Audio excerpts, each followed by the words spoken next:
नमस्कार। बीएड द्वितीय वर्ष हमारा और जो पेपर हमारा था शैक्षिक प्रबंधन तथा समाज विश्वविद्यालय का सृजन, हमने इकाई 3 से संबंधित पाठ्यक्रम को सुना भी था और लिखा भी था। आज हम लोग इकाई 4 जो हमारे पाठ्यक्रम के अंतर्गत है समावेशी शिक्षा, इकाई 4 है हमारी, इसका नाम है समावेशी शिक्षा, इंक्लूसिव एजुकेशन। इसके बारे में पाठ्यक्रम हम लोग लिखेंगे कि इसमें किन बिंदुओं का अध्ययन हम लोगों को करना है। ठीक है, आप लोग साथ ही साथ इस सिलेबस को उतारते जाए। इसमें हमारा सबसे पहला टॉपिक जो होगा वो है समावेशी शिक्षा का होगा। समावेशी शिक्षा से संबंधित जानकारी, समावेशी शिक्षा, जिसका आपको अवधारणा समझाई जाएगी। अवधारणा, अर्थ, उद्देश्य, आवश्यकता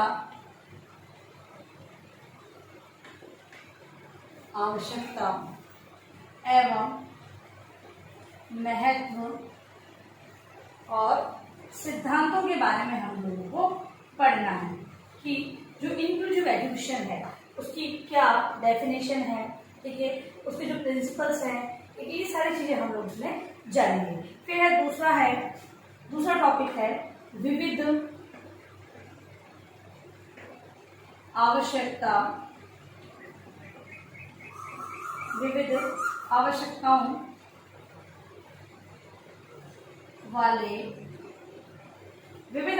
वाले बालकों के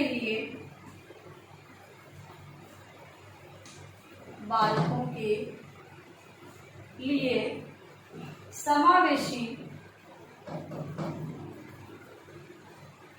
समावेशी शिक्षा का ऐतिहासिक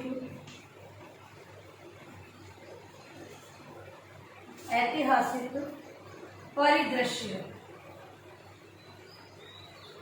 दूसरा टॉपिक हम पढ़ेंगे विविध आवश्यकताओं से मतलब है कि कोई अपंगता से ग्रसित है, कोई और प्रकार की विकलांगता है, किसी गत्यात्मक प्रॉब्लम है, या फिर इससे कह सकते हैं हम लोग पिछड़ा है, विशिष्ट आवश्यकता वाले बालक की बात हम कर सकते हैं। तो ऐसे बालकों की जो ऐतिहासिक पिछड़ा परिदृश्य क्या था, वर्तमान में उनकी स्थिति क्या है, सरकार द्वारा कौन कौन सी इन बालकों को लिए कौन कौन सी सुविधाएं की गई है, ये सारी जानकारी हम लोग प्राप्त करेंगे। अब है अगला टॉपिक है शिक्षा के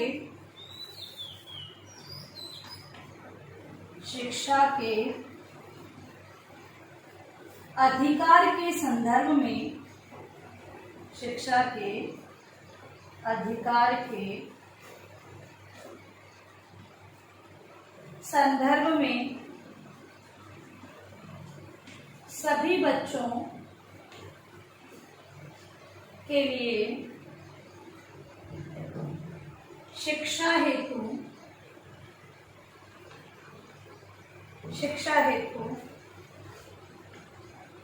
समावेशी शिक्षा के लाभ, पहला टॉपिक इसमें ये पढ़ेंगे। अगला है समावेशी शिक्षा से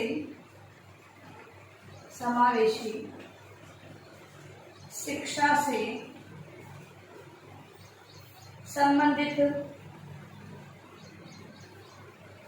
विशेष अनुच्छेद।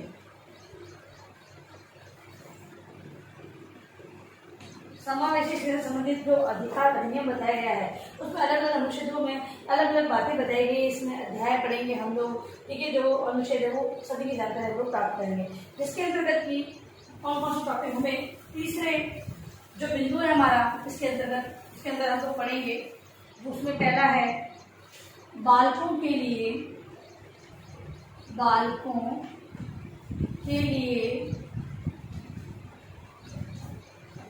यूनिसेफ का विश्व शिखर सम्मेलन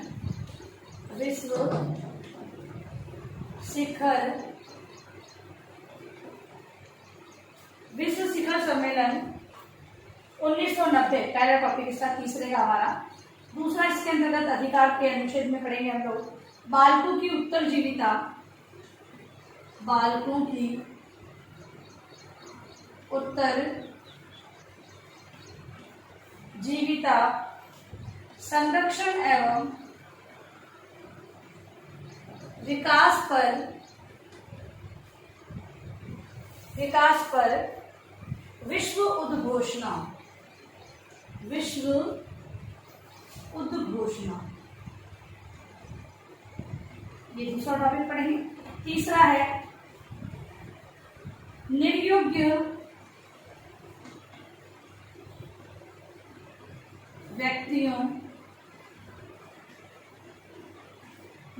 व्यक्तियों के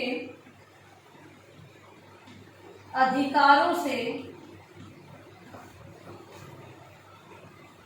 संबंधित, निर्योग्य व्यक्तियों के अधिकारों से संबंधित यूनेस्को के अभिसमय ही निर्णय लेना होता है, अभिसमय निश्चय करना, ठीक है, अभिसमय घोषणा एवं सुझाव। अगला इसी में बालकों के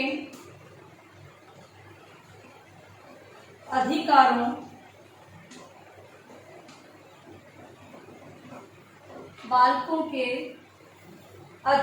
पर संयुक्त राष्ट्र संघ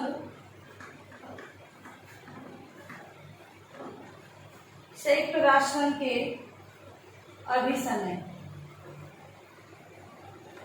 ठीक है। यहाँ पर निर्योग्य व्यक्तियों के लिए यहाँ पे बालकों के अधिकारों पर संयुक्त राष्ट्र संघ है, तो इसमें कौन कौन से आएगा? अधिकार उत्तरजीविता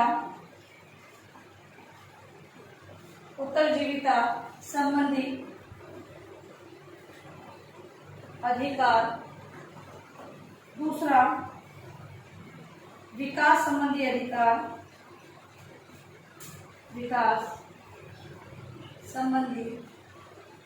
अधिकार, तीसरा सहभागिता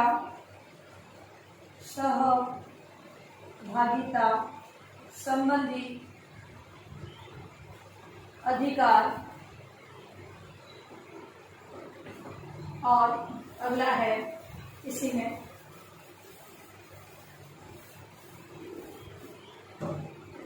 संरक्षण संबंधी अधिकार,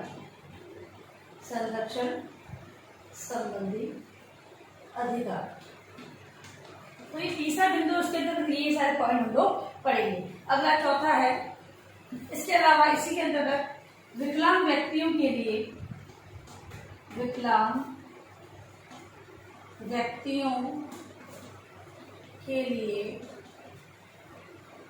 राष्ट्रीय नीति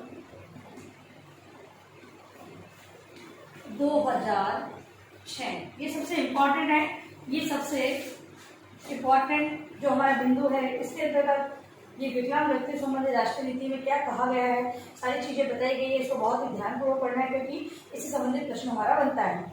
अगला है अब चौथा जो बिंदु हमारा बचता है, चौथा है अधिगम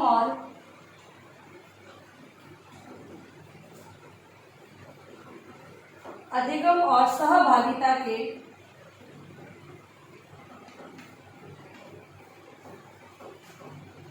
अवरोधक, अधिगम और सहभागिता के अवरोधक या कठिनाइयां, जिसके अंतर्गत की पृथक्करण,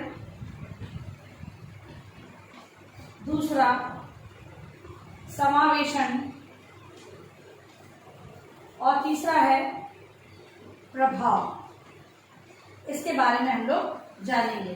जो अवरोधक मतलब कि अधिगम और सहभागिता, मतलब कि विद्यार्थियों के अधिगम को उच्च स्तर बनाता, उनको साथ में लेते हुए आगे बढ़ने में जो कठिनाइयाँ आती है, इसमें पृथक्करण समावेशन का अभाव रहता है, और जो नीतियाँ और योजनाएं बनाती है उसका प्रभाव कम रहता है, या फिर उससे संबंधित जागरूकता नहीं रहती है। इससे संबंधित जो कठिनाइयाँ आती है उसके बारे में हम लोग इसमें पढ़ेंगे। पांचवा हमारा है बिंदु इसका शून्य अस्वीकृति।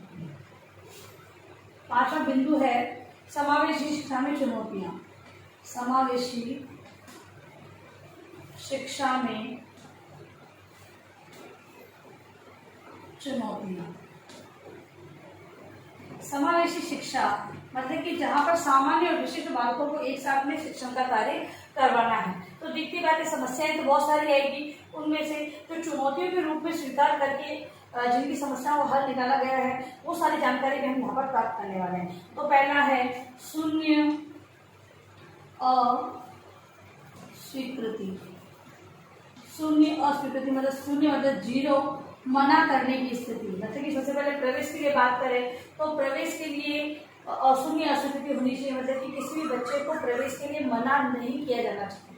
ठीक है, जीरो अस्वीकृति होनी चाहिए प्रवेश के लिए। इस प्रकार से हम लोग पढ़ेंगे। इसमें बाधाएं एवं उससे संबंधित उपायों के बारे में भी हम लोग जानेंगे। दूसरा है आधारभूत संरचना। आधारभूत संरचना के लिए बाधा रहित, आधारभूत संरचना के लिए बाधा रहित वातावरण की सुगम पहुंच, जिसके अंतर्गत की उपाय और अधिगम प्रक्रिया के लिए बाधक वातावरण निर्माण के उपाय तथा प्रमुख अक्षमताएं एवं सहायक प्रविधियां के बारे में हम लोग समझेंगे। इसके बाद जो अगली चुनौती है वो है अनुकूलन। अनुकूलन के अंतर्गत समावेशन की मनो सामाजिक चुनौतियां, इसमें बच्चों को डराना,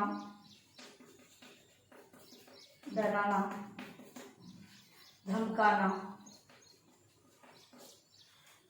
तथा रोकने के उपाय। ठीक है, ये भी चुनौती है मनोसामाजिक, जिसमें बच्चों को डराया धमकाया जाता है, उसको किस प्रकार रोका जा सकता है, वो सारी चीजें हम पढ़ेंगे। इसके अलावा साथी समूह में अंतर, साथी जो उनके जो क्लासमेट्स होते हैं उनमें बहुत सारे अंतर होते हैं, रंग रूप में होता है, निर्धन धनी होते हैं, ये सब अंतर होते हैं, उनके बारे में चर्चा करेंगे और इसका उन्मूलन एवं उपाय। अंतर को तो हम व्यक्त नहीं कर सकते हैं, लेकिन कौन सी समस्याओं का समाधान किस प्रकार किया जा सकता है, ये सारी जानकारी हम लोग उसके अंतर्गत प्राप्त करेंगे। इसके अलावा है रैगिंग की जाती है बच्चों की, तो रैगिंग पर रोक। और ये तो एक आज का जो युग है, इसके अंदर रैगिंग को एक बहुत ही बड़ा अपराध माना गया है तथा इसके खिलाफ कानूनी कार्रवाई की जाती है। रैगिंग है उसको कैसे समाप्त है, रैगिंग की वर्तमान स्थिति और रोकने के उपाय। तो इस प्रकार से हम लोग चौथी इकाई में ये सारे जो टॉपिक्स हैं जो हमने आज पढ़े हैं, कुल मिलाकर 5 टॉपिकों के बारे में हम लोग चर्चा इसमें करेंगे। इसमें सब बिंदु जो बताया मैंने आज, इनके बारे में हम लोग जानकारी प्राप्त करेंगे। ठीक है, 5वीं यूनिट है वो आपके अस्थायी रूप से भी हटा दी गई है और अगर मान लो वो जुड़ जाती है तो उसका भी शिक्षण हमें करना होगा। ठीक है, अब लिखिए अपना गृह कार्य प्रश्न। गृह कार्य प्रश्न के अंतर्गत आप लोग जो सिलेबस मैंने आपको लिखवाया है उसी को लिख कर लाएंगे और अगर नहीं समझ में आता तो कमेंट में लिख दें, ताकि हम लोग आपको PDF उपलब्ध करवा देंगे। और अंत में इस महामारी के दौर में कम से कम आवश्यक कार्य होने पर घर से बाहर जाएं। बाहर जाते 3 बातों को विशेष ध्यान रखें, मास्क लगाएं, सोशल डिस्टेंस बनाएं और हाथों को बार-बार सैनिटाइज करते हैं। सुरक्षा के सभी का ध्यान रखें। धन्यवाद।